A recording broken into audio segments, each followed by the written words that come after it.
السلام علیکم ویورز، میں ہربلس سمن آج ایک نیا ٹاپک لے کے آئی ہوں، لیکن یہ ہے بہت ہی کامن ٹاپک.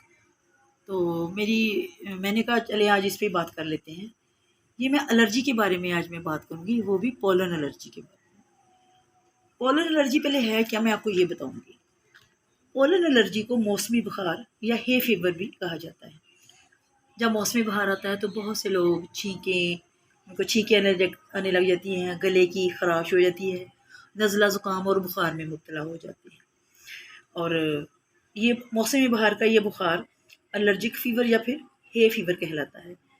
انگلش میں ہے گھاس کو کہتے ہیں. اس کی وجہ یہ ہے کہ موسمی بہار میں دن کے وقت جب سورج کی روشنی سبز چیزوں پہ پڑتی، مطلب پودوں پہ پڑتی ہے، تو اس میں سے باریک باریک جو ذرات اور بیج جو ہوا کے ذریعے سانس کے ذریعے جسم میں داخل ہو کر انسان کو بیمار کر دیتے ہیں، نزلے زکام اور بخار کی کیفیت پیدا کر دیتے ہیں.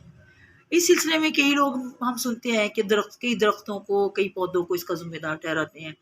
اور خاص طور پر ہم نے سنا ہے کہ اسلام آباد میں تو جو شہتوت کے درخت ہیں وہ پولن الرجی کا قصوروار گنے جاتے ہیں.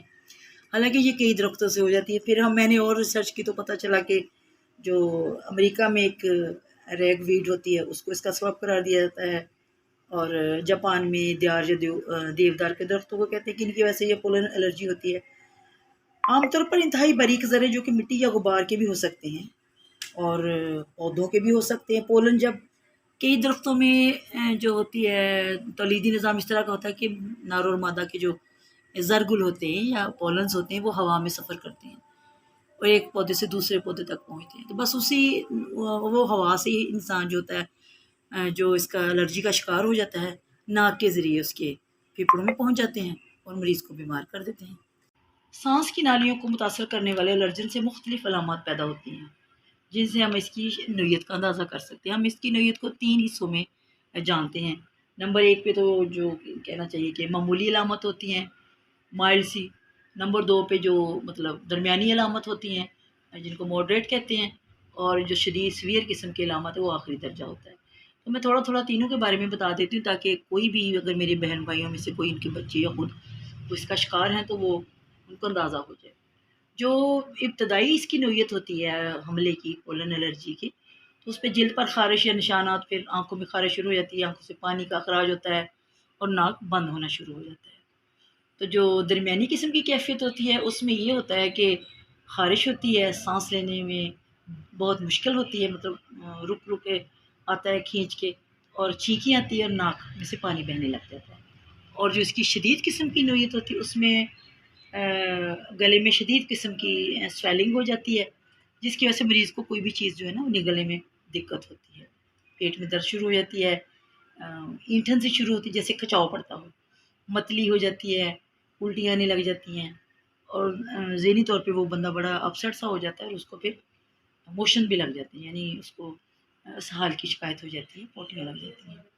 پورے جسم پر خارش یا پھر سرخ رنگ کے دانے سے نکل آتے ہیں، اور آواز جو ہے وہ سانس لیتے وقت عجیب سی سیٹی سی آتی ہے، آواز مطلب پیدا ہوتی ہے سانس لیتے وقت. گلے میں سویلنگ ہو جاتی ہے، آواز بیٹھ بھی جاتی ہے، اور سانس تنگی محسوس ہوتی ہے کہ سانس لیتے بہت تنگی محسوس ہوتی ہے.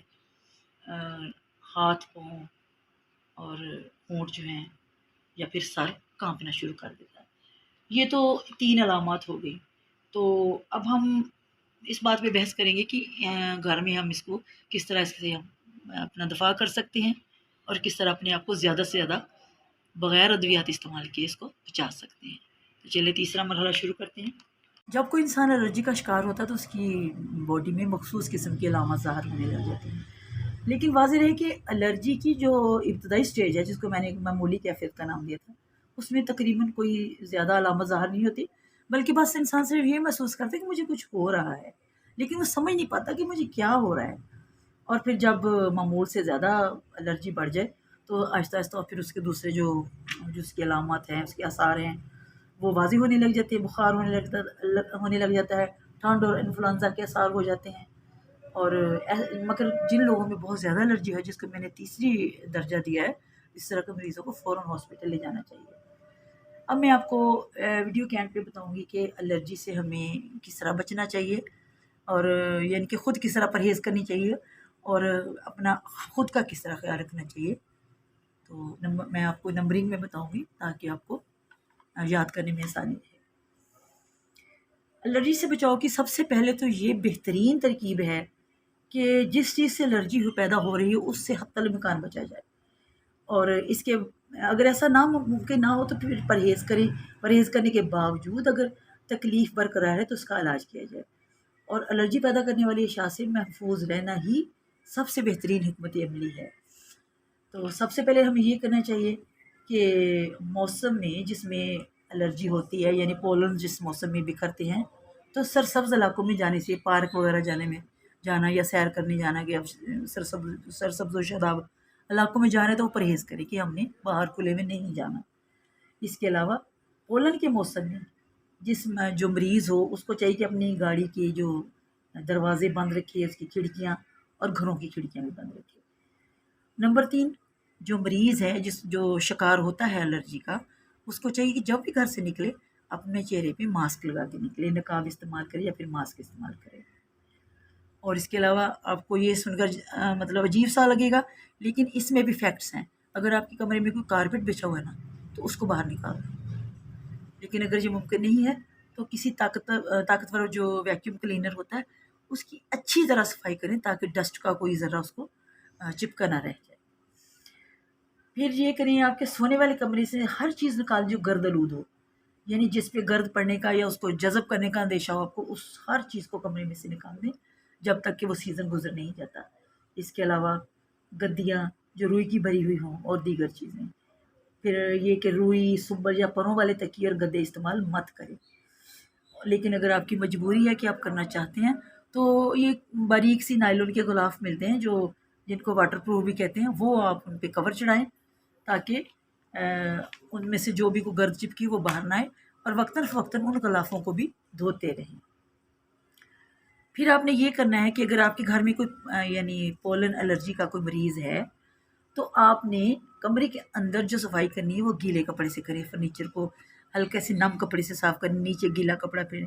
اگر آپ جھاڑو سے مٹی اور گرد اڑائیں گے تو وہ مریض ڈسٹرب ہوگا، اور احتیاط کے باوجود بھی وہ اس بیماری کا پھر شکار ہو جائے گا۔ سب سے اہم بات یہ ہے کہ الرجی والے موسم میں جو الرجی کا مریض ہو وہ بھاری اور تھکا دینے والے کام نہ کرے، زیادہ آرام کرے، وقتاً فوقتاً بھاپ لے، سٹیم لے، اور خاص طور پہ اگر وہ یہ سفیدے کے پتوں کی بھاپ لے تو اور زیادہ اچھا ہے۔ دن میں 3-4 بار نیم گرم پانی کے غرارے کریں اور اس میں ہلکا سا نمک ایڈ کریں، اور اس پانی میں اگر سفیدے کے پتے بھی تھوڑے سے ڈالیں تو یہ اور زیادہ افیکٹو ہو جائے گا۔ ناک میں بھی وہ نیم گرم پانی ذرا ایسے چڑھائے کر کے۔ دوران الرجی پانی کا استعمال زیادہ سے زیادہ کریں، لیکن ٹھنڈا پانی نہ پیے، ہلکا سا نیم گرم پانی بھی 2-4 بار پیے۔ اور جو الرجی کا مریض ہے اس کو زیادہ پھر آرام کرنا چاہیے، زیادہ ٹی وی، کمپیوٹر وغیرہ، موبائل مت دیکھے۔ کوشش کرے کہ میں اپنی نیند پوری کروں، زیادہ سے زیادہ سوؤں، یہ اس کی باڈی کے لیے بہت ہی اچھا ہوگا۔ پھر اس کے علاوہ اینڈ پہ میں کہوں گی کہ تھکاوٹ، پریشانی، ذہنی تناؤ اور دباؤ کی حالت میں الرجی کی جو علامات ہیں اور زیادہ شدت اختیار کر لیتی ہیں، اس لیے کوشش کریں کہ پرسکون رہیں۔ اور اینڈ پہ میں آپ کو چند یہ جو یونانی میڈیسنز ہیں یا حکمہ حضرات تیار کرتے ہیں ان کی میں چند چیزیں میں آپ کو بتاؤں گی کہ یہ بہت ہی اچھی چیزیں ہیں، آپ ان کو استعمال کریں اور بہت زیادہ آپ کو فائدہ ہوگا الرجی میں۔ یہ مختلف جو یونانی طب کی اور دیسی ادویات تیار کرنے والی کمپنی ہیں وہ سب ان کو تیار کرتی ہیں۔ اس میں آپ خمیرہ خشخاش لے سکتے ہیں اور لو کے سوپستان لے سکتے ہیں۔ اس کے علاوہ خمیرہ بنفشہ یا شربت بنفشہ بھی بہت ہی سود مند ہے، تو آپ یہ چیزیں لیں، ترکیب استعمال ان کے اوپر لکھی ہوتی ہے۔ اور یہ جو میں نے آپ کو چند پرہیز بتائی ہے چند چیزوں سے، تو ان سے آپ وہ بھی کریں، تو اس سے یہ ہوگا کہ آپ بہت سی مشکلات سے بچ جائیں گے۔ تو میرے بہن بھائیوں، یہ والی جو ویڈیو ہے میں نے خاص طور پہ اپنے پہاڑی علاقوں کے رہنے والے لوگ، یا یہاں پہ بھی میں نے یہ دیکھا ہے کہ پنجاب کے میدانی علاقوں میں بھی جب گندم کا موسم ہوتا ہے نا، کٹائی گندم کا بھوسا جب الگ کرتے ہیں، تھریشر ارد گرد لگے ہوتے ہیں، تو فضا میں، ہوا میں ایک خاص قسم کا غبار سا ہوتا ہے، تو پھر بھی وہیں بھی میں نے دیکھا جو الرجی کے مریض ہوتے ہیں ان کو سانس لینا مشکل ہوا ہوتا ہے، انہیلر استعمال کرتے ہیں یا پھر بچوں کو یا خود جو بھی ہو ان کو نیبولائز کرانے کلینکس میں پہنچے ہوئے ہوتے ہیں۔ تو میرا خیال ہے کہ جو میں نے احتیاطی تدابیر بتائی ہیں میرے بہن بھائی ان پہ ضرور عمل کریں گے، ان کو غور سے سنیں گے، اور تاکہ وہ صحت مند خود بھی رہیں، اپنے ان کے دوست بھی صحت مند رہیں، ان کے بچے بھی رہیں۔ اور ہاں، یخنی کا استعمال ایک بہترین ٹونک ہے، یخنی ضرور استعمال کریں، یہ پھیپھڑوں کو بلغم گرد و غبار سے صاف کر دیتی ہے۔ اس کے علاوہ آپ شہتوت کے موسم میں تو ظاہر ہے شہتوت نہیں کھا سکتے وہ، لیکن یہ جو لسوڑیاں ہوتی ہیں ان کا جو موسم ہوتا ہے اس وقت جون ہے تو جون جولائی میں لسوڑیوں کا موسم ہوتا ہے، کئیوں کو تو لسوڑیوں کا پتہ ہی نہیں ہے، وہ بہت خوبصورت لائٹ پنک سی ہوتی ہیں، وہ اگر اپنے بچوں کو 5 10 10 کھلا دے، اگر کسی کے پاس درخت ہے پارک میں یا کسی سڑک کے کنارے، تو وہ ہمیں پھر نا اس کے خلاف قوت مدافعت پیدا کر دیتی ہے۔